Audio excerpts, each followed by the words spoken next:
చెప్పండి వందనాలు. మంచిది. కొద్దిసేపు దేవుని వాక్యం ధ్యానం చేసుకుందాం. మన పరిశుద్ధ గ్రంథం బైబిల్‌లో నుంచి కొన్ని మాటలు ఈరోజు పరిశుద్ధాత్మ దేవుడు మనతో మాట్లాడుచుండగా జాగ్రత్తగా దేవుని మాటలు ఆలకిద్దాం. రాజులు రెండో గ్రంథము, పరిశుద్ధ గ్రంథం బైబిల్‌లో నుంచి రాజులు రెండో గ్రంథము 6వ అధ్యాయము 6వ అధ్యాయం మొదటి నుంచి కొన్ని వచనాలు చదువుకుందాం.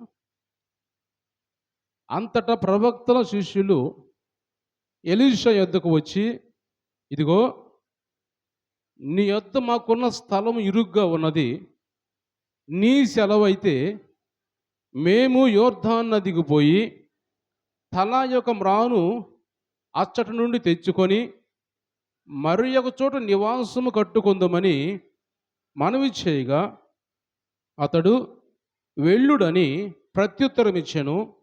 ఒకడు, దయచేసి నీ దాసులమైన మాతో కూడా నువ్వు రావాలని కోరగా అతడు, నేను వచ్చేదనని చెప్పి వారితో కూడా పోయెను. వారు యోర్దానుకు వచ్చి మ్రానులు నరుగుచూ ఉండిరి.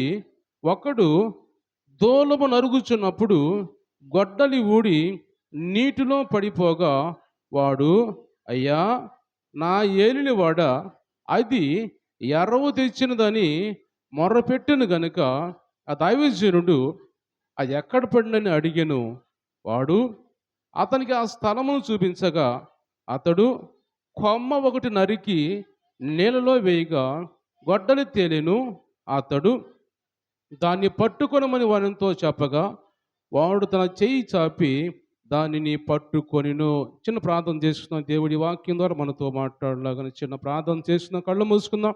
పరిశుద్ధుడా, ప్రేమమయుడా, జీవాధిపతి అయిన దేవా, జీవము కలిగిన దేవా, పరిశుద్ధుడా, మీ శ్రేష్టమైన ఘనమైన నామాన్ని బట్టి మీకు వందనాలు, స్తుతులు, స్తోత్రాలు, కృతజ్ఞతలు చెల్లించుకున్నాం ప్రభా. ఇదిగోనైనా ఈ రోజునైనా ఈ ఉదయకాలం ఈ సన్నిధిలో ప్రభా ఈ విధంగా మీ వాక్యాన్ని ధ్యానించుకునే భాగ్యం మాకు ఇచ్చింది దేవా. నీకు స్తోత్రమయ్యా, వందనాలు చెల్లించుకున్నాం ప్రభా. వచ్చిన బిడ్డలందరినీ కూడా దీవించండి, వచ్చిన బిడ్డలందరినీ ఆశీర్వదించండి ప్రభా. ఆరోగ్యాలు దయచేయండి, మీ ఆత్మతో మీ వాక్యంతో అందరూ నింపమని ప్రార్థిస్తున్నామయ్యా. ఇంకా రావాల్సిన బిడ్డలు ఎవరైనా ఉంటే ప్రభు ఇప్పుడైనా మీ సన్నిధి రావడానికి మీ సహాయం ఇచ్చేయమని ప్రార్థిస్తున్నాం. చదవబడిన వాక్యం ద్వారా మా అందరితో మీరు మాట్లాడి మా హృదయాలు మీరు బలపరచమని యేసు పరిశుద్ధ నామములో ఈ ప్రార్థన అడిగి పొందుకొని ఉన్నాం తండ్రి, ఆమేన్. అందరూ దేవుని స్తోత్రం చెల్లిద్దాం. హల్లెలూయా, హల్లెలూయా. దేవునికి మహిమ కలుగును గాక. ప్రియమైన దేవుని బిడ్డరా, మనం చదువుకున్న ఈ వాక్య భాగంలో ఎలీషా ప్రవక్త, చాలాసార్లు ఆయన గురించి చెప్పుకుంటూ ఉంటాం మనము. ఎలీషా ప్రవక్త దగ్గర శిష్యులు ఉన్నారు. ఆయన దగ్గర ఎంతో కాలం నుంచి శిష్యత్వం చేస్తూ ఆయన చెప్పే మాటలు నేర్చుకుంటూ ఆయన దగ్గర ఉండి ఆయన పెట్టే ఆహారం తింటూ ఆయన దగ్గర ఉండి ఎంతో కాలం నుంచి శిష్యత్వం చేస్తూ నేర్చుకుంటూ ఆయన దగ్గరే ఉంటున్నారు. ఆయన ఒక యజమానుడిగా లేక ఒక నాయకుడిగా ఆయన దగ్గరే ఉంటున్న పరిస్థితుల్లో కొంతకాలం అయిన తర్వాత ఈ శిష్యులకు ఒక ఆలోచన వచ్చింది. ఏమొచ్చిందంటే, మేము ఈ నుంచి వేరైపోవాలి, ఈ నుంచి మేము పక్కకి వెళ్ళిపోవాలి, వేరే చోటుకి వెళ్ళి వేరే ఇంకా మేము గుడారాలు కట్టుకోవాలి, వేరే మందిరం కట్టుకోవాలి, లేకపోతే వేరే ఇల్లు కట్టుకోవాలి అని ఒక ఆలోచన ఎప్పుడైతే వచ్చిందో ఆ శిష్యులందరూ వచ్చి ఆయన దగ్గరికి వచ్చి, అయ్యా మేము నీ నుంచి వేరైపోవాలనుకుంటున్నాం, మనం అందరం ఉన్న స్థలం మనకు సరిపోవట్లేదు కాబట్టి మేము దూరంగా వెళ్ళి వేరొక ఇల్లు కట్టుకుంటాం, మాకు ఫ్రీగా ఉండాలి, మాకు విశాలంగా ఉండాలి, మాకు సరిపోవట్లేదు అని ఎలీషా ప్రవక్త దగ్గరికి వచ్చి చెప్పినప్పుడు ఎలీషా ప్రవక్త అన్నాడు, సరే మీ ఇష్టం అని, మీ ఇష్టానికి అప్పచెబుతున్నాను అన్నప్పుడు వాళ్ళు ఏమంటారంటే, సరే మేము వెళుతాం కానీ నువ్వు మాతో కూడా రావాలి, ఎందుకంటే మానవులు నరకడానికి పోయినప్పుడు నువ్వు మాకు తోడుగా ఉంటే మాకు క్షేమంగా ఉంటాం మేము అని ఆలోచనతోటి ఎలీషా ప్రవక్తను కూడా వాళ్ళతో తీసుకెళ్తారు. తీసుకెళ్ళిన తర్వాత అక్కడికి వెళ్ళి మ్రానులు నరుగుతూ ఉన్నప్పుడు ఆ చేతిలో ఉన్న గొడ్డలి జారిపోయి ఒకరికి యోర్దాను నదిలో పడిపోయింది. యోర్దాను నది అది ఎంత స్పీడ్గా పారిద్ది అంటే చాలా స్పీడ్గా పారిద్ది అది. ఎందుకంటే అంత స్పీడ్గా పారడానికి యోర్దాను నది అవకాశం ఎందుకు అలా ఉందంటే, అది దాదాపు 4 కొండల మధ్య నుంచి వచ్చింది. ఆ పర్వతాల మీద 4 కొండల మధ్యలో పుట్టిన నది అది యోర్దాను నది. అంత హైట్ నుంచి పారుతూ వస్తున్నప్పుడు చాలా స్పీడ్గా వస్తుంది. అందుకే ఆ నది ఎలా ఉంటుందంటే లోతు బాగా ఎక్కువగా ఉంటుంది. అంటే మట్టి కోసుకుపోతూ ఉంటుంది కాబట్టి లోతు బాగా ఎక్కువైంది, కానీ వెడల్పు మాత్రం చాలా తక్కువగా ఉంటుంది. అందుకు అంత స్పీడ్‌గా ప్రవహించే ఆ నదిలో గొడ్డలి జారిపడింది. దూలం కొడుతున్నప్పుడు గొడ్డలి జారి పడిపోయింది.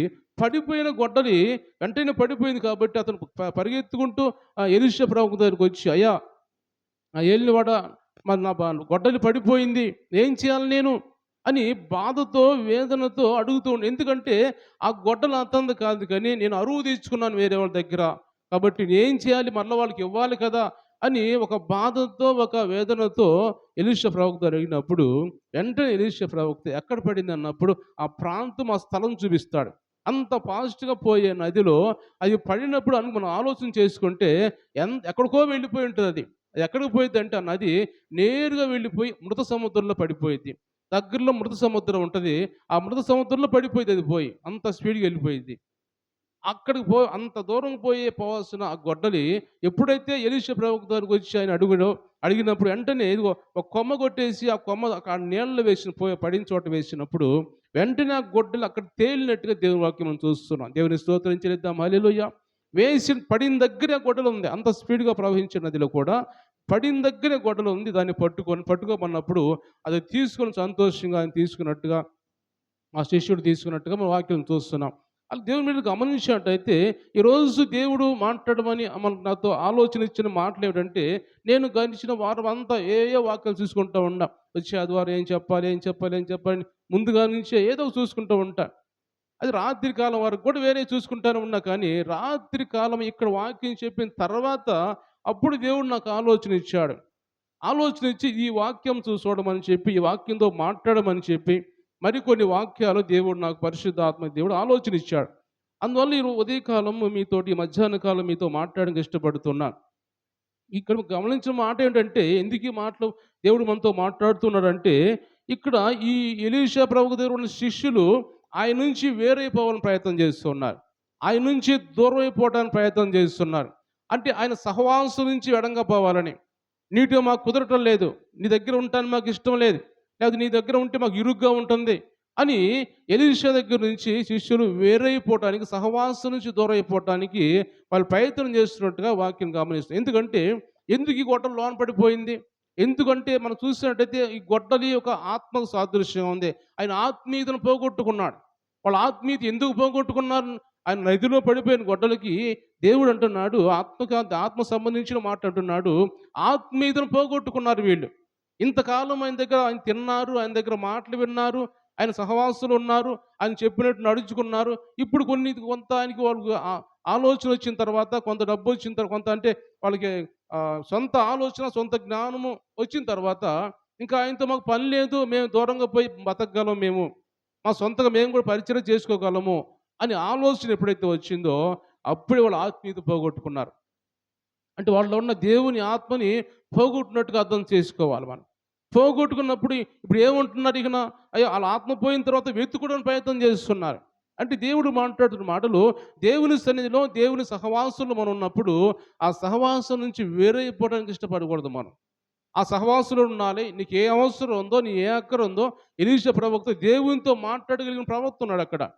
రెండంతల అభిషేకం కలిగిన ప్రవక్త ఉన్నాడు అక్కడ. ఏలియా 7 అద్భుతాలు చేస్తే ఎలీషా 14 అద్భుతాలు చేశాడు.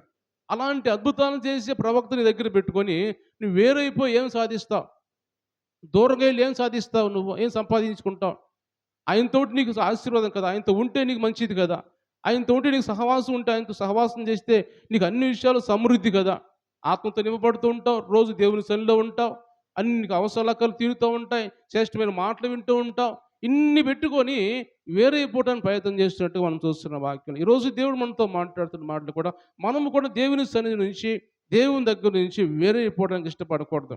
అది మనకి ఎంత మాత్రమే శ్రేష్టమైన విషయం కాదు, ఆలోచన కాదు, అది మనకు మంచిది కాదు అది. ఎందుకంటే మరి ఎక్కడైతే మనం నేర్చుకున్నామో, ఎక్కడైతే ఉన్నామో అక్కడే దాన్ని మనం పోగొట్టుకున్నది పొందుకోవాలి. నువ్వు ఏమైతే పోగొట్టుకున్నావు? నీ ఆత్మీయతలో, నీ చూపు ద్వారా ఆత్మీయత పోగొట్టుకున్నావా? నీ చేతి పని ద్వారా ఆత్మీయత పోగొట్టుకున్నావా? నువ్వు నడిచే మార్గం ద్వారా ఆత్మీయత పోగొట్టుకున్నావా? నీ ఆలోచన ద్వారా ఆత్మీయత పోగొట్టుకున్నావా? ఏ విషయంలో నేను ఆత్మీయత పోగొట్టుకున్నావో ఆ పోగొట్టుకున్నది నువ్వు ఉన్న దగ్గరే పొందుకోవాలి. మళ్ళీ దాన్ని ఎక్కడ పోగొట్టుకున్నాడో అక్కడే పొందుకున్నాడు ఇక్కడ శిష్యుడు. ఎక్కడ పడిపోయిందో గొడ్డలి అక్కడే తీసుకున్నాడు అది. అంటే దేవుడు మనతో మాట్లాడుతున్న మాటలు నువ్వు ఏ మీ నీ నీ ఆలోచన ద్వారా, నీ మాటల ద్వారా, నీ క్రియల ద్వారా, నీ ప్రవర్తన ద్వారా నీ ఏమైతే పోగొట్టుకున్నావో అన్ని విషయాల్లో కాదు. దేవుని విషయంలో మనం చాలా విషయాలు జాగ్రత్తగా ఉంటాం మనం. చాలా విషయాల్లో మనం పాపం జోలికి పోము మనం. ఏదో ఒక విషయంలో చిన్న విషయంలో మనం ఆత్మీయత పోగొట్టిన పరిస్థితి ఉంటది. ఇక్కడ వీళ్ళు పెద్ద పాపం చేయలేదు. వీళ్ళు కూడా ఏం పాపం చేయలేదు వీళ్ళు కూడా. ఏం చేశారు? అక్కడ యొర్దాను నదికెళ్లారు. అదేదో ఈ సహవాసం నుంచి దూరం అయిపోవాలని ఆలోచన ఒక్క చిన్న ఆలోచన మాత్రం చేశారు. దానివల్ల వాళ్ళ ఆత్మీయత పోగొట్టుకొని ఎంతో ఇబ్బంది పడిన పరిస్థితి మనం గమనిస్తూ ఉంటాం. మళ్ళా ఆయన్ని వేడుకునే పరిస్థితి వచ్చింది. ఆయన నుంచి దూరం అయిపోవాలనుకున్నారు. ఆ సహవాసం వద్దనుకున్నారు. వద్దనుకొని దూరం అయిపోయిన తర్వాత మళ్ళా ఆయనే కావాల్సి వచ్చింది. అయ్యా నా ఏలినవాడా నాకు ఇది కావాలి. అది పోయింది. ఆ గొడ్డలి పోయింది కాబట్టి ఎరవు తెచ్చుకున్నది అంటాడు. ఈరోజు దేవుడు మనతో మాట్లాడుతున్న మాటలు కూడా మనం కూడా సహవాసంలో ఉంటే మనకు శ్రేష్టము. గమనించాడు దేవుని వాక్యంలో అబ్రహాము నుంచి దూరం అయిపోయిన ఆ లోతు లోతు ఏమనుకుంటున్నాడంటే ఒక మాట చదువుదాం అక్కడ ఆది కాండం మనం చూసినట్టయితే 13వ అధ్యాయం 8వ వచనం చదువుదాం. ఆది కాండం 13వ అధ్యాయం 8వ వచనం చదువుదాం. కాబట్టి అబ్రహాము ఉమ్, ఉమ్, నా పశువుల కాపర్లకు ఉమ్, కలహం ఉండకూడదు. ఆ, దయచేసి నన్ను విడిచి వేరుగా ఉండుము. నువ్వు ఎడమ తట్టుకు వెళ్ళిన ఎడల నేను కుడి తట్టుకును, నువ్వు కుడి తట్టుకు వెళ్ళిన ఎడల నేను ఎడమ తట్టుకుని వెలుదునని లోతుతో చెప్పగా లోతు తన కన్నులెత్తి యోర్దాను ప్రాంతం అంతటిని చూసెను. యెహోవా సొదొమ గొమొర్రాను పట్టణములను నాశనం చేయక మునుపు సోయనుకు వచ్చు వరకు అంతయు యెహోవా తోట వలె ఐగుప్తు దేశం వలె నీళ్లు పారు దేశం అయి ఉండే దేవుని స్తోత్రం చెల్లిద్దాం. హల్లెలూయా. గమనించినట్టయితే ఇక్కడ అబ్రహాము కుమారుడైన అంటే అన్న కుమారుడైన అబ్రహాము తమ్ముడు కుమారుడైన నాహోరు కుమారుడైన ఆ, లోతు. ఈ లోతు అబ్రహాముని దేవుడు పిలిచినప్పుడు అబ్రహాము బయటికి వస్తున్నప్పుడు ఆ ఊరు నుంచి అన్ని విడిచిపెట్టేసి ఆ బంధువులు విడిచిపెట్టేసి అబ్రహాము అతని భార్యతో వస్తున్నప్పుడు లోతును కూడా తీసుకొని వస్తాడు.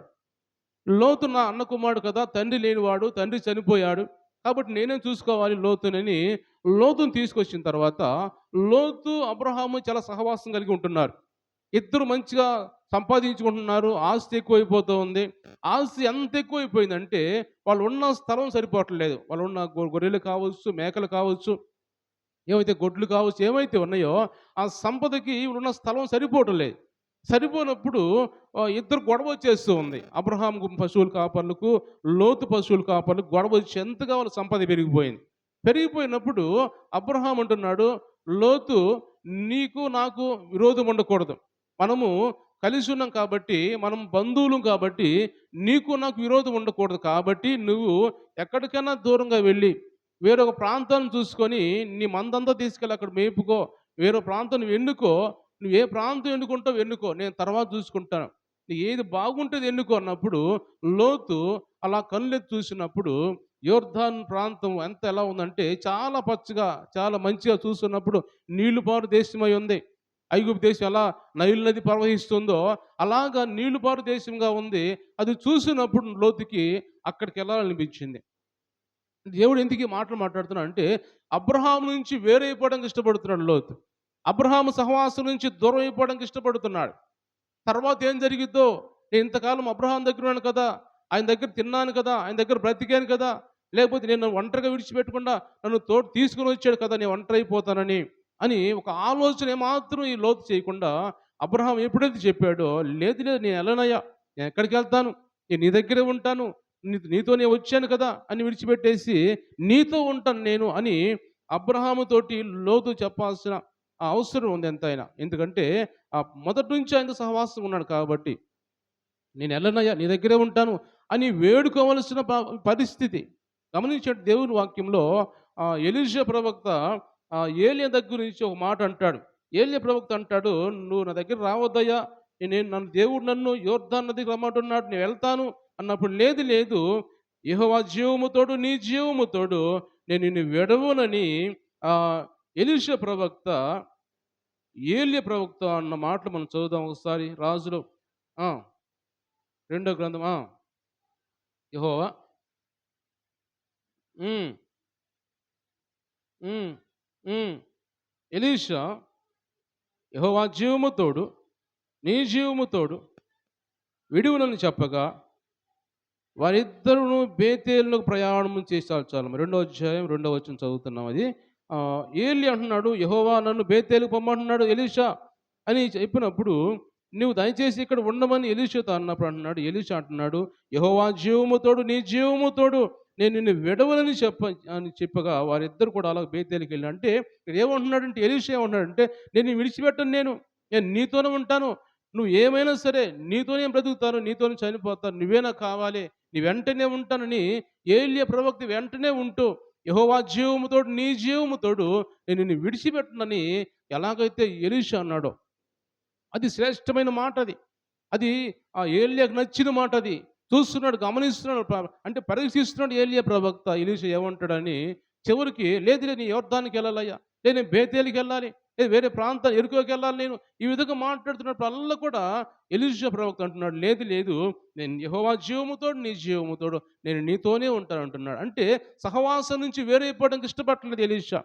ఆయనతో ఉంటే ఆయనకి ఆత్మతో నింపబడతాడు. ఆయనతో ఉంటే ఆయనకి దేవుడు తోడుగా ఉంటాడు.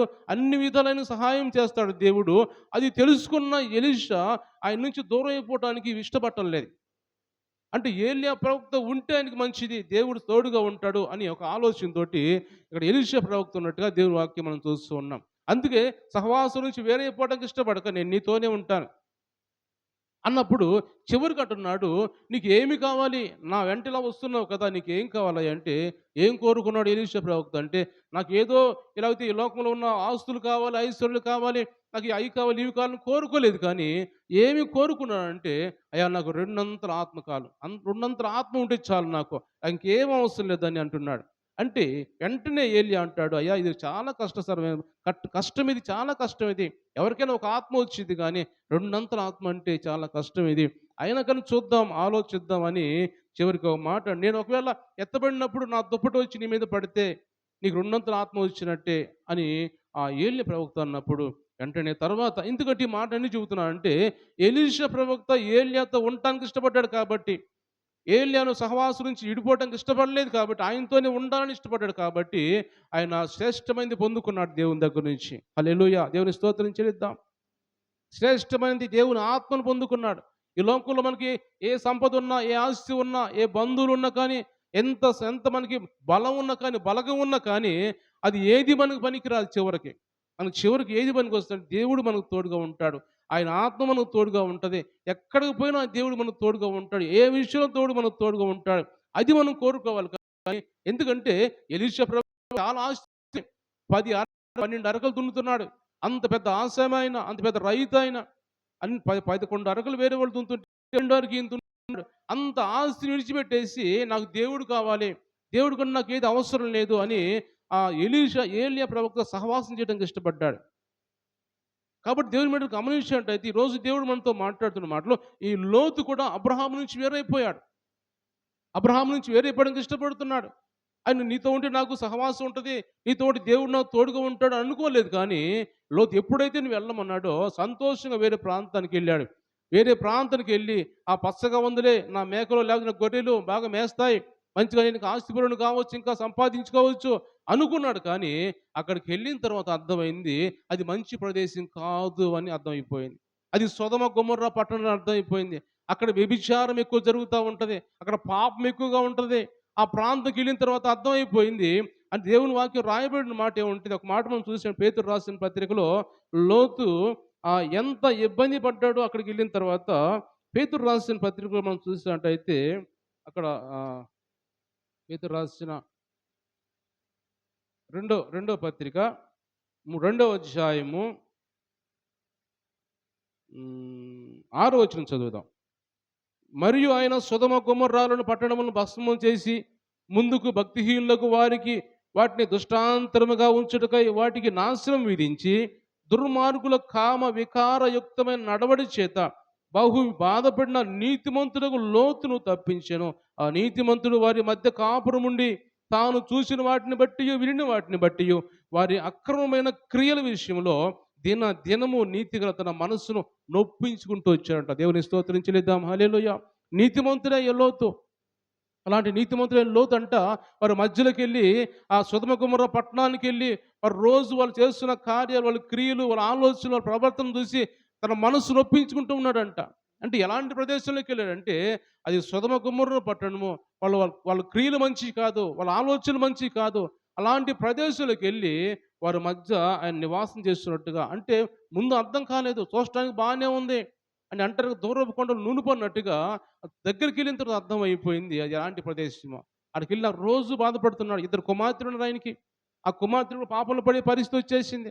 వాళ్ళు కూడా అక్కడున్న యవనస్తులను ప్రేమించేశారు. వాళ్ళకి అక్కడున్న వాళ్ళతో వివాహం చేయాలని సిద్ధపడుతూ ఉన్నారు. ఆ విధంగా తర్వాత ఆయన లోతు కుటుంబం ఎలా నాశనం అయిపోయిందంటే చివరికి లోతు ఎప్పుడైతే సొదొమ గొమొర్రా పట్టణాల మీద దేవుడు అగ్ని గంధకాలతోటి మంటలు కురిపించాడో, ఆ పట్టణం అంతా నాశనం అయిపోయిందో, ఆ నాశనం కాకముందు దేవుని దూతలు వచ్చి లోతు భార్యని పిల్లల్ని ఇద్దరిని కూడా తీసుకొని లాక్కొని బయటకు వెళ్ళిపోతారు. రావడానికి ఇష్టపడలేదు వాళ్ళు. అందుకని దేవుని దూతలు వాళ్ళు చేతులు పట్టుకొని లాక్కొని బయటకు తీసుకెళ్ళిన తర్వాత అప్పుడు ఆ పట్టణం అంతా కాలిపోయింది, భస్మం అయిపోయింది, ఒక్కరు మిగలలేదు. ఆ తర్వాత ఏం జరిగిందంటే ఆ లోతు అలా తీసుకెళ్ళిన తర్వాత దేవుని దూత చెప్పినట్టుగా, పలానా దేశంకి వెళ్ళండి, పలానా ప్రాంతాలకు వెళ్ళి ఆ పర్వతాలు ఉండండి మీరంటే, కాదు కదయ్యా నేను అంత దూరం వెళ్ళలేను, కానీ కాకపోతే ఈ దగ్గరున్న సోయరు అనే చిన్న పట్టణం ఉంది, ఆ పర్వతానికి వెళ్తాను నేనని అక్కడికి వెళ్ళి ఉన్న తర్వాత ఆ లోతు ఇద్దరు కుమార్తెలే ఉన్నారు అక్కడ. ఏ పురుషులు లేరు, ఏ మనుషులు లేరు అక్కడ. చూసినంత లెక్క ఎవ్వరు లేరు. ఒక లోతు ఇద్దరు కుమార్తెలు మాత్రమే ఉన్నారు. ఆ లోతు కుమార్తెకి దురాలోచన వచ్చేసింది. ఎందుకు వచ్చింది అలాగా? సొదొమ గొమొర్రా పట్టణాన్ని లోతు ఎన్నుకున్నందువల్ల, సొదొమ గొమొర్రా పట్టణంలో నివాసం చేసినందువల్ల వారి ఆలోచనలకు వచ్చేసినాయి.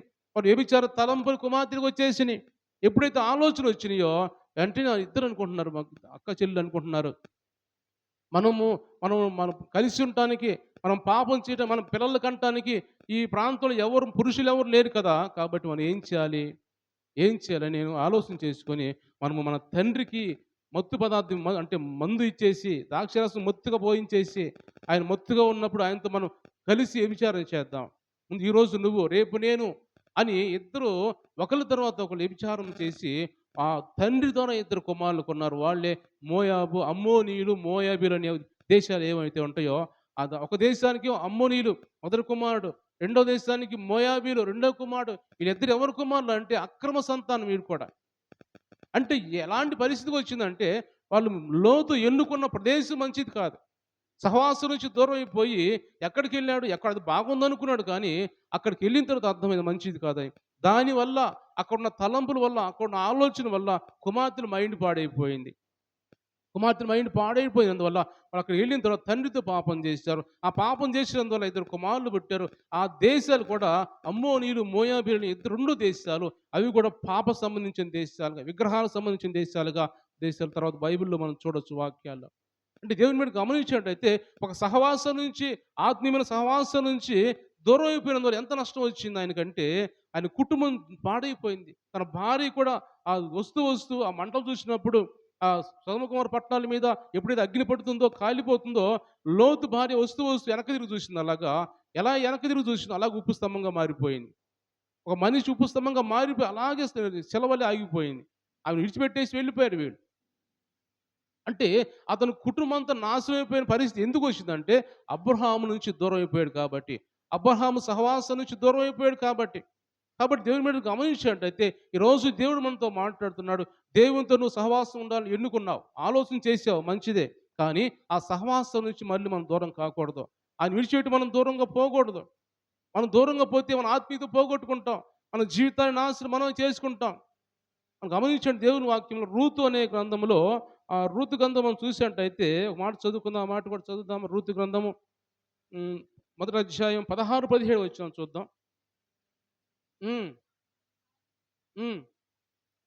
అందుకు రూతు, నా వెంబడి రావద్దనియు, నన్ను విడిచిపెట్టమనియు నన్ను బతిమాలుకొనవద్దు, నువ్వు వెళ్ళి చోటుకే నేను వచ్చేదను, నీవు నివసించే చోటనే నేను నివసించేదను, నీ జనమే నా జనము, నీ దేవుడే నా దేవుడు, నీవు మృతి పొందు చోటును నేను మృతి పొందేదను, అక్కడే పాతి పెట్టబడేదను, మరణం తప్ప మరి ఏదైనా కానీ నిన్ను నన్ను ప్రత్యేకించిన ఎడల యెహోవా నాకు ఎంత కీడైన చేయును గాక. నేను దేవుని స్తోత్రం చెల్లిద్దాం. హల్లెలూయా. దేవుని బిడ్డలు గమనించినట్టయితే ఇక్కడ రూత్ అనే యవనస్తురాలు, ఈమె ఇప్పుడు దాకా మనం చెప్పుకున్న మోయాబు దేశం ఏమైతే లోతు సంతానం ఏమైతే ఉందో, ఆ మోయాబు దేశంలో ఉన్న ఆ విగ్రహం సంబంధించిన దేశంలో ఉన్న ఒక యవనస్తురాలు రూతు. ఆ రూతు అంత అంత భయంకరమైన ప్రదేశంలో ఉండి కూడా, ఆ దేశంలో ఉండి కూడా ఏముంటుందంటే ఆ మోయ్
రూతుని గురించి మనం చూస్తూ ఉన్నాం. దేవుని స్తోత్రం చెల్లిద్దాం. హల్లెలూయా. కాబట్టి దేవుని బిడ్డలు గమనించినట్టయితే ఆమెతో సహవాసం చేస్తే దేవుడు నాకు తోడుగా ఉంటాడు. నా జీవితం దీవించబడుతుంది, ఆశీర్వదించబడుతుంది అని ఎప్పుడైతే నయోమితోటి రూతు వెళ్ళిందో, వెళ్ళిన తర్వాత ఆమె జీవితం అంచెలంచెలుగా మారిపోతుంది. విధవరాలుగా ఉంది, భర్త చనిపోయాడు, ఎవరు లేరు, ఒక ముసలాంతో వచ్చింది. వచ్చిన తర్వాత దేవుని యందు విశ్వాసం ఉంది, దేవుని వైపు చూస్తూ ఉంది. ఎప్పుడైతే అలా చూస్తూ ఉందో వెంటనే ఆమె జీవితం అంతా అంచెలంచెలుగా మారిపోతూ ఉంది. అక్కడ బోయజు అనే ఒక రైతు, పెద్ద రైతు బెత్లెహేం గ్రామంలో. ఆయన పొలంలోకి వెళ్ళి ఏరుకుంటూ ఉంది, పరిగెలు ఏరుకుంటూ ఉంది. వాళ్ళు కోత కోసుకుంటూ పోతుంటే, యవ్వల కోత, గోధుమల కోత కోసుకుంటూ పోతుంటే వెనకున్న చిన్న చిన్న మిగిలిపోయిన ఏరుకుంటూ అవి కొన్ని అయినప్పుడు అవి పేరాలు చేసుకొని ఒలుచుకొని ఇంటికి తీసుకెళ్ళి వేపుకొని కొంచెం ఆమె తిని కొంచెం అత్తకు పెడుతూ ఉంది. అంటే అంతగా కష్టపడుతూ ఉన్నప్పుడు బోయాజు చూసాడు ఆమెని. ఎవరేమో అన్నప్పుడు వాళ్ళు చెబుతారు, నయోమితోటి మోయాబు దేశం నుంచి వచ్చింది అన్నప్పుడు ఆమె గురించి అన్నీ తెలుసుకుంటాడు బోయజ్. ఎలాంటి పరిస్థితిలో ఉంది, ఎలాంటి ఆమె అన్నప్పుడు ఆమె ఏ యవనస్తులను చూడటం లేదంట, ఏ పురుషుల వైపు చూడటం లేదు. చాలా పరిశుద్ధమైన జీవితం గడుపుతూ ఉంది. ఆడికి వెళ్ళిన తర్వాత కూడా, బెత్లెహేం గ్రామం వెళ్ళిన తర్వాత కూడా ఆమె జీవితం అంతా కూడా చాలా పరిశుద్ధంగా జీవిస్తూ ఉంది. ఎవరి వైపు చూడటం లేదు, ఎవరితో వ్యర్థంగా మాట్లాడటం లేదు. అలా చూసిన తర్వాత అవన్నీ గమనించిన బోయాజు అంటున్నాడు, అమ్మా నువ్వు నా పొలంలో ఉండు, నా దగ్గరే ఉండు, మా పని వాళ్ళ దగ్గరే ఉండు, నీకేం కావాలో తీసుకో. నీకు కేవలం వాళ్ళ దగ్గర ఆహారం ఉంటుంది, నీళ్లు ఉంటాయి, తాగు, తిను, మంచిగా నువ్వు జీవించు వాళ్ళ దగ్గర అని ఆ రూతుతోటి బోయాజు చెప్పినప్పుడు, ఆ చిన్న చిన్నగా బంధువులు కాబట్టి, నయోమికి బంధువు కాబట్టి బోయజు అలా కలిసి చివరికి బోయాజుకే భారీగా మారిపోయింది రూతు. దేవుని స్తోత్రం చెల్లిద్దాం. హల్లెలూయా. ఎక్కడి నుంచో వచ్చిన మోయాబు దేశం నుంచి వచ్చిన రూతు, విధురాలైన రూతు ఇప్పుడు పెద్ద రైతుకు భారీగా మారిపోయింది. ఆమె దీవించబడింది, ఆశీర్వదించబడింది. ఇంతకుముందు బానిసగా లేకపోతే ఎవరు లేనిగా వచ్చింది, కానీ ఇప్పుడు ఒక యజమానురాలు అయిపోయింది. గ్రామానికి యజమానురాలు అయిపోయింది. గ్రామానికి నాయకుడిగా ఉన్న బోయేసు భార్య అయినప్పుడు ఆమె కూడా గ్రామానికి యజమానురాలుగా ఒక మంచిగా ఉన్నత స్థితిలోకి వెళ్ళిపోయింది ఆమె. ఎందుకు అలా వెళ్ళిందంటే, నేను మాట్లాడుతున్న దేవుడి బిడ్డలారా, రూతు ఆ నయోమితో సహవాసం కలిగి ఉంది కాబట్టి, నయోమితో కలిసింది కాబట్టి, అక్కడి నుంచి మోయాబు దేశం నుంచి లోకాన్ని విడిచిపెట్టేసి, మోయాబు దేశం అంటే లోకానికి సాదృశ్యంగా ఉంది, పాపానికి సాదృశ్యంగా ఉంది. లోకాన్ని విడిచిపెట్టేసింది, పాపాన్ని విడిచిపెట్టేసింది. నయోమితో బెత్లెహేము గ్రామం వచ్చింది. బెత్లెహేము గ్రామం అంటే రొట్టెల ఇల్లు అని అర్థం అనమాట. బెత్లెహేము గ్రామం అంటే రొట్టెల ఇల్లు. అక్కడ ఆరాధన జరుగుతూ ఉంటాయి, దేవుని బిడ్డలు ఉంటారు అక్కడ. అక్కడికి వచ్చి ఆమె అక్కడ వచ్చిన తర్వాత ఆమె దీవించబడింది, ఆశీర్వదించబడింది. ఆమె జీవితం అంతా అంచెలంచెలుగా మారిపోయి తర్వాత గమనించినట్టు దేవుని వాక్యాలు చూసినట్టయితే యేసు ప్రభు వంశావళిలో ఒక ఒక తల్లిగా మారిపోయింది రూతు. యేసు ప్రభుకే తల్లిగా మారిపోయింది అనమాట. అంటే అంతగా ఎందుకంటే అలా మారిపోయిందంటే, అది దీవించబడిందంటే, దేవునితోటి సహవాసం కలిగి ఉండాలి నేను, దేవుడు మాకు కావాలి అని ఎప్పుడైతే ఆలోచన కలిగి ఉందో, ఆమె దీవించబడినట్టుగా దేవుని వాక్యాలను చూస్తూ ఉన్నాం. కాబట్టి దేవుని వెంట గమనించినట్టయితే ఇక్కడ లోతు ఆ ఆలోచన చేయలేదు, కానీ లోతు సహవాసం నుంచి ఎడంగా పోవాలని ఆలోచన చేశాడు. సహవాసం నుంచి విడిపోవాలని ఆలోచన చేశాడు. ఎప్పుడైతే అలా ఆలోచన చేశాడు, అని జీవితం అంతా, కుటుంబం అంతా ఎటు కాకుండా పోయింది, అల్లకల్లోలం అయిపోయింది, చెదిరిపోయింది కుటుంబం అంతా. చివరికి ఒక్కడైపోయాడు, ఏం చేయలేని పరిస్థితి అయిపోయింది. అని కుటుంబం అలాగా మరి మారిపోవడం కారణం ఏంటంటే, దేవుని సహవాసం నుంచి దూరం అయిపోయాడు, అబ్రహాం సహవాసం నుంచి దూరం అయిపోయాడు. కాబట్టి అలాగా దూరం అయిపోయినందువల్ల అలాగా జీవితం అంతా, కుటుంబం అంతా ఇబ్బంది పడినట్టుగా దేవుని వాక్యం మనం చూస్తూ ఉన్నాం. కాబట్టి దేవుని మనతో మాట్లాడుతున్న మాటలు దేవుని బిడ్డ చూసినట్టయితే మత్తయి సువార్తలో ఒక మాట చదువుదాం. మత్తయి సువార్త 7వ అధ్యాయము 6వ వచనం చదువుదాం. మత్తయి సువార్త 7వ అధ్యాయం 6వ వచనం. పరిశుద్ధమైనది కుక్కలకు పెట్టకుడి, మీ ముత్యములను పందుల ఎదుట వేయకుడి, వేసిన ఎడల అవి ఒకవేళ వాటిని కాళ్ళతో తొక్కి మీ మీద పడి మిమ్ముని చీల్చివేయును. దేవుని స్తోత్రించనిద్దాం. హల్లెలూయా. దేవుడు ఇక్కడ మాట్లాడుతున్నాడు, దేవునితో సహవాసం కలిగి, దేవుని ఆత్మ కలిగి, దేవుని బిడ్డలతో కలిసి ఉండి, మనం ఒక్కసారి దేవుడు మాట్లాడుతున్న మాటలు అవన్నీ వాటి నుంచి విడిపోయినట్టయితే ఎలాంటి పరిస్థితులు వచ్చిందంటే, గమనించిన మాటలు చదువుకున్న మాట, పరిశుద్ధమైన దాన్ని కుక్కలకు పెట్టకండి, మీ ముత్యములను పందుల ఎదుట వేయకండి, వేసిన ఎడల అవి ఒకవేళ వాటిని కాళ్ళతో తొక్కి మీ మీద పడి మిమ్మల్ని చీల్చివేయనేమో. కుక్కలు ఏం చేస్తాయి, పందులు ఏం చేస్తాయి? కుక్కల దగ్గర తీసుకెళ్ళి మన ముత్యాలు తీసుకెళ్ళి, లేకపోతే పందుల దగ్గర తీసుకెళ్ళి ముత్యాలు, బంగారము, ఆభరణాలు తీసుకెళ్ళి వాటి ముందేస్తే ఏం చేస్తాయి? వాటిని తొక్కుతాయి. అందువల్ల తొక్కేసి తెలియదు, వాటి విలువ తెలియదు వాటికి. ఆ ముత్యాలని బంగారం అని తెలియదు వాటికి. వాటిని తొక్కేస్తాయి. ఒకవేళ ఆ తొక్కే ప్రయత్నంలో మీ మీద పడి మిమ్మల్ని కూడా చీల్చివేస్తాయేమో, జాగ్రత్తగా ఉండండి. అంటే మీ పరిశుద్ధమైన దాన్ని కుక్కల దగ్గర పెట్టద్దు, మీ పరిశుద్ధమైన దాన్ని పందుల దగ్గర వేయొద్దు. అంటే దేవుడు అంటున్నాడు, దేవుని ఆత్మ దేవునితో సహవాసం కలిగి ఉంటూ ముత్యంతో సమానంగా దేవుడు అంటున్నాడు. దేవుని స్తోత్రించలేద్దాం. హల్లెలూయా. ఒక ముత్యము లాంటిది దేవుని సహవాసం, ఒక ముత్యము లాంటి దేవుని ఆత్మ. అలాంటిది ఎవరి దగ్గర వేస్తున్నాం? కుక్కలు అంటే, పందులు అంటే వాటి వాటి ముందు వేస్తూ ఎక్కడికో తీసుకెళ్ళి ఆతీత పోగొట్టుకుంటున్నాం. గమనించినట్టయితే ఇది చాలా విషయాలు గమనించి మనం చూసినట్టు దేవుని వాక్యంలో, అలాగ మనం ఉన్న ఆత్మీయత పోగొట్టుకొని దాన్ని వెతుక్కోవడానికి కష్టపడుతున్నాం. వెతికినా కానీ ఒక్కోసారి దొరకదు. కొంతమంది బైబిల్లో మనం చూస్తే, కొంతమంది వెతికినప్పుడు వెతికి మరలా పోగొట్టున సంపాదించుకున్న వాళ్ళు, ఇలా ఎలీషా ప్రవక్త దాసులు లాంటి వాళ్ళు, లేకపోతే దావీదు లాంటి వాళ్ళు, పోగొట్టుకున్న దాన్ని మరలా ప్రార్థన చేసుకుని పొందుకున్న వాళ్ళు ఉంటారు. కొంతమంది దాన్ని పోగొట్టుకొని ఎంత ప్రయత్నం చేసినా పొందుకోలేని వాళ్ళు కూడా ఉంటారు. దేవుడిచ్చిన దాన్ని, దేవుడిచ్చిన శ్రేష్టమైన దాన్ని పోగొట్టుకొని పొందుకోలేక కొంతమంది చనిపోయిన వారు, ఇస్కరియోతు యోధ లాంటి వారు. ఇస్కరియోతు యోధ గురించి మనం చూసినట్టయితే అపోస్తలుల కార్యములను చూస్తే మొదటి అధ్యాయంలో, అపోస్తలుల కార్యములు మొదటి అధ్యాయము 25వ వచనం మనం చూసినట్టయితే, ఇస్కరియోతు చదవమ్మా. తన చోటికి పోవుటకు యూదా తప్పిపోయి పోగొట్టుకొనిన ఈ పరిచర్యలోను అపోస్తలత్వంలోను పాలు పొందుటకు చాలా గమనించండి. ఇక్కడ యోధా ఏం పోగొట్టుకున్నాడు? యోధా ఏం పోగొట్టుకున్నాడంటే పరిచర్య పోగొట్టుకున్నాడు, అపోస్తలత్వం పోగొట్టుకున్నాడు, దేవునితో సహవాసం పోగొట్టుకున్నాడు. ఎవరితో సహవాసం చేశాడంటే శాస్త్రులతోటి, పరిసయ్యులతోటి, వారితో దేవుడిని ఎవరైతే చంపాలనుకుంటున్నారో వారితో సహవాసం చేసి దేవుని సహవాసం విడిచిపెట్టి ఆయన పరిశుద్ధత పోగొట్టుకున్నాడు. అదే ఆయన అంటున్నాడు. దేవుడి వాక్యం రాయబడింది. ముత్యాన్ని కుక్కలు ఎదుటేసాడు, పందులు ఎదుటేసాడు. ఎవరు ఎదుటేసాడు పోయి? శాస్త్రులు, పరిసయ్యులు ఎదుటేసాడు తీసుకెళ్ళి. వాళ్ళేం చేశారు? వాళ్ళు మంచిగా ఉంటారా? చివరికి ఏం చేశాడు? యోధ ఇస్కరియోతు ఏం చేశాడు? అయ్యో! నేను చేసింది పాపమే. దేవుని దగ్గర అన్ని ఒప్పుకోలేదు కానీ, చేసింది పాపమని ఏవైతే వెండి ఉంటాయో, ఆ వెండి తీసుకెళ్ళి వాళ్ళు విసిరేసి వాళ్ళ దగ్గర విసిరేసినప్పుడు, వాళ్ళు కూడా పట్టించుకోలేదు వాటిని. ఆ వెండి నాణేలు పట్టించుకోలేదు. అవి తీసుకుపోయి మనకింతురా ఈ వెండి నాణేలు, ఇది రక్తానికి సాదృశ్యమని కాబట్టి ఒక సమాధుల తోట కట్టిద్దామని చెప్పి సమాధుల కోట కట్టించినట్టుగా వాటితోటి మనం చూస్తాం వాక్యంలో. అంటే ఏం పోగొట్టుకున్నాడు అంటే ఆత్మీయత పోగొట్టుకున్నాడు, పరిచర్య పోగొట్టుకున్నాడు, అపోస్తలత్వం పోగొట్టుకున్నాడు. దేవునితో సహవాసం నుంచి దూరం అయిపోయినందువల్ల ఆయన ప్రాణం పోగొట్టున్నాడు. చివరికి ఆయన పెద్ద కొండ మీద నుంచి పడిపోయి, చివరికి కింద పడిపోయిన తర్వాత ఆయన కడుపు కూడా పగిలిపోయి పేగులు బయటకు వచ్చాను, భయంకర సావు చనిపోయాడు ఆయన.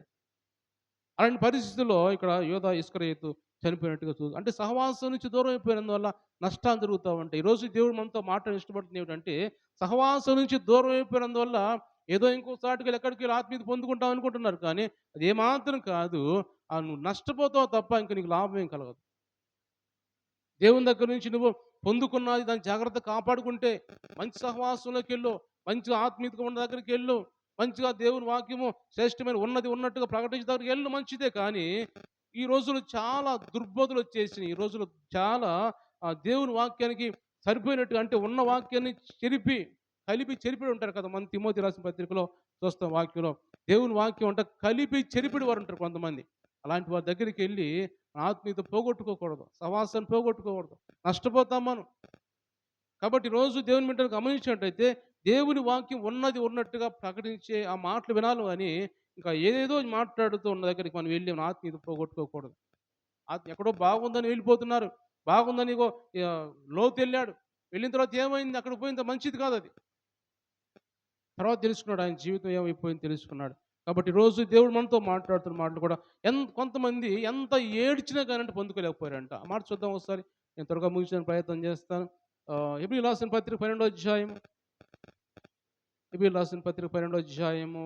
అక్కడ ఎంత ఏడ్చినా పోగొట్టుకున్న దాన్ని పొందుకోలేకపోయాడు ఏశావు.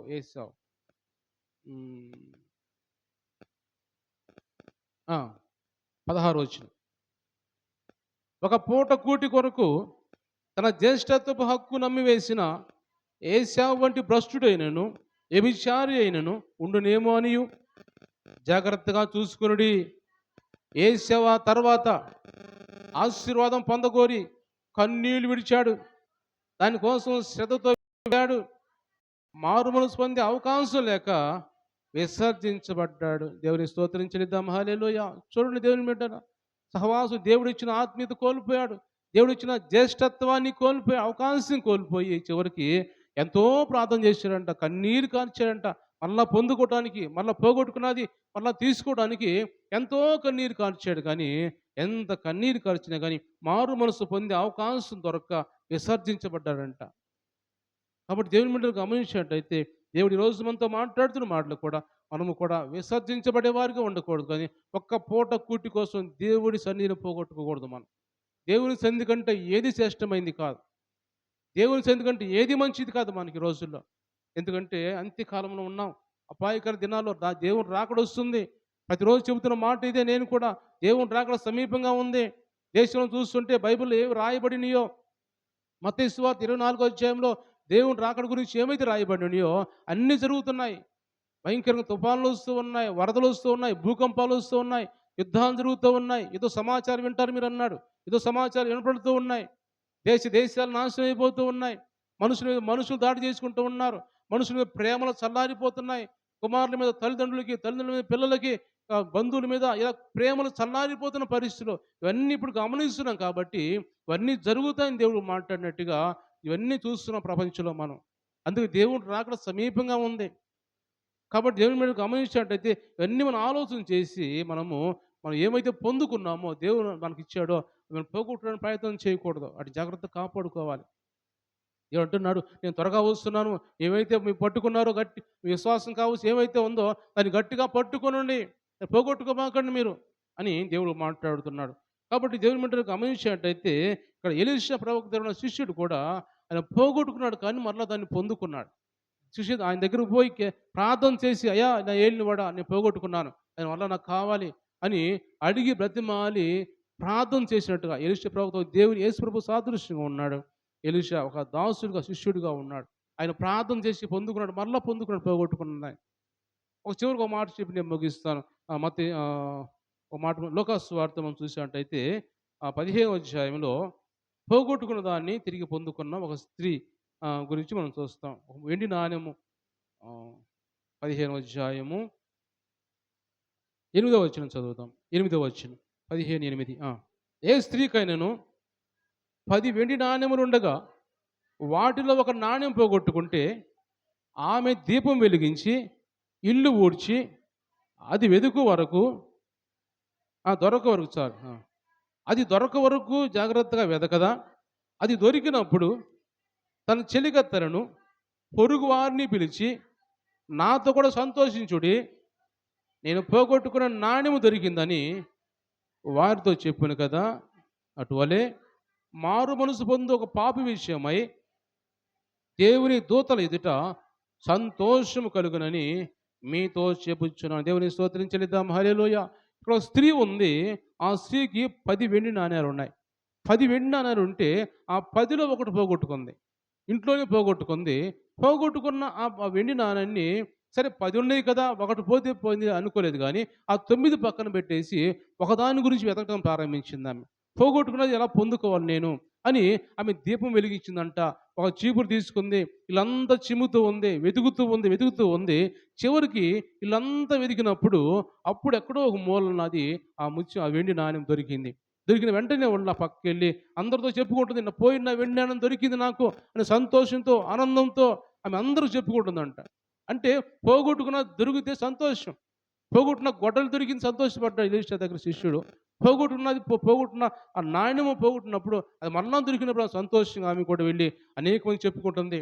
అందుకే దేవుడు అంటున్నాడు, ఏమైతే పోగొట్టుకున్నామో అది మరలా మనం పొందుకోవాలి. కొంతమంది పొందుకోలేకపోయారు, కొంతమంది పొందుకోవడానికి ప్రయత్నం చేసినా పొందుకోలేకపోయారు, కొంతమంది చనిపోయారు ఏదో ఇసుకొద్దు లాంటి వాళ్ళు, కొంతమంది ఏమో మరి తిరిగి పొందుకున్నారు. అటువైలే మారు మనసు పొందే ఒక పాప విషయమై దేవుని దూతల ఎదుట సంతోషం కలుగునని మీతో చెప్పుచున్నాను నేను. దేవుడు ఇక్కడ మాట్లాడుతున్న మాటలు మారు మనసు కావాలి మనకి. మారు మనసు ఒక్క మనిషి మారు మనసు పొందితే అంట పరలోక రాజ్యంలో సంతోషం అంట. దేవుని దగ్గర దూతలందరూ కూడా సంతోషంతో గంతులేస్తుంటారంట పరలోక రాజ్యంలో. ఒక్క మనిషి మారు మనసు పొందితే. ఈ లోకంలో రోజుకి ఎంతమంది మారు మనసు పొందుతూ ఉంటారు. ఇంక వాళ్ళకి ప్రతిరోజు అదే పని, వాళ్ళు సంతోషపడటమే. ఒక్కరు మన సంఘంలో కానీ ఎక్కడైనా సరే ఒక్కరు మారు మనసు పొందితే అంట పరలోక రాజ్యంలో సంతోషంతో గంతులేస్తారంట దూతలు. ఈరోజు ఒకవేళ మారు మనసు లేకుండా, లక్ష్యం లేకుండా మనం ఉండమేమో ఎవరైనా. దేవుడు ముందు మాట్లాడుతున్నాడు, మారు మనసు రక్షణ పొందండి, కాలం సమీపంగా ఉంది. కాబట్టి మనం మారు మనసు పొంది దేవుని రాజ్యం సిద్ధపడాలి. దేవుని రాకడ వస్తుంది కాబట్టి మనం సిద్ధపడి ఆయన పెళ్లి కుమారుడుగా వచ్చినప్పుడు మనం పెళ్లి కుమార్తెలుగా ఆయన్ని ఎదుర్కొని పరలోక రాజ్యంలో మనం కూడా చేరాలి. కాబట్టి అలాంటి ఆలోచనతో మనం ఉందాం. మన మనస్సును మార్చుకుందాం. మారు మనసు అంటే మనస్సు మార్చుకోవటమే. ఎంతోసేపు పడుతుంది మనసు మార్చుకోవడానికి. ఈ లోకం నాకు వద్దు, ఈ లోకంలో ఉన్న ఇవన్నీ వ్యర్థమైనవన్నీ. సొలొమోను అంటాడు కదా, ఎంతో సంపాదించాను, ఎన్నో సంపాదించుకున్నాను, పొలాలు కొన్నాను, ఇల్లు కట్టాను, అనేక భార్యలు ఉన్నారు, లేకపోతే పనివారు ఉన్నారు, ఎంతో ఉంది. కానీ సూర్యుని కింద నేను చూసినప్పుడు ఎంత శూన్యం కనపడుతుంది నాకు, ఎంత వ్యర్థం అనిపిస్తుంది నాకు అని సొలొమోను అంటాడు. కాబట్టి ఎంత సంపాదించుకున్నా, ఎంత ఉన్నా కానీ ఇదంతా వ్యర్థం. కాబట్టి మనకు దేవుని వైపు మనం చూస్తూ, దేవుడు మనకు కావాలి, ఆయన వైపు మనం చూడాలి.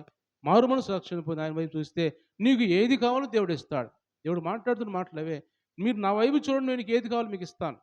ఈ లోకంలో మనం ఉన్నప్పుడు, దేవుని బిడ్డలుగా ఉన్నప్పుడు మనల్ని ఎక్కడ కూడా సిగ్గుపరిచించి దేవుడు కాదు ఆయన. మనకు అన్ని సహాయం చేస్తాడు ఆయన. పరలోక రాజ్యం ఇస్తాడు, ఈ లోకం సంబంధించినదిగా సహాయం చేస్తాడు. అన్నీ మనకు దేవుడు సహాయం చేస్తాడు. కాబట్టి ఈ మాటలన్నీ మనం మన హృదయంలో తీసుకుందాం. దేవుడు ఈ మాటలు దీవించి ఆశీర్వదించడుగా. కళ్ళు మూసుకుందాం, అందరూ కూడా ప్రార్థన చేసుకుందాం. దేవా, ఈ రోజునైనా మాతో మాట్లాడండి దేవా.